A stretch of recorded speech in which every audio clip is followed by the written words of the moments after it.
சேலம் அருகே உள்ள திருமலைகிரியில் கோவில் பிரச்சினை தொடர்பாக விதிக்கப்பட்டிருந்த 144 தடை உத்தரவு வாபஸ் பெறப்பட்டுள்ளது. சேலத்தை அடுத்துள்ள திருமலைகிரி தோப்புக்காட்டில் உள்ள ஸ்ரீ சைலகிரீஸ்வரர் திருக்கோவில் மற்றும் ஸ்ரீ வரதராஜ பெருமாள் கோவில்களில் கும்பாபிஷேகத்தை நடத்த ஒரு பிரிவினர் ஏற்பாடு செய்திருந்தனர். இது தொடர்பாக இரு பிரிவினர் இடையே பிரச்சினை ஏற்பட்டது.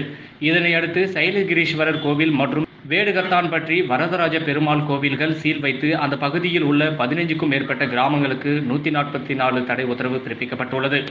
இந்த நிலையில் இது குறித்து நீதிமன்றத்தில் வழக்கு தொடர்பாக இரு தரப்பினரும் தங்களது வழக்கை திரும்ப பெற்றுக் கொண்டனர்.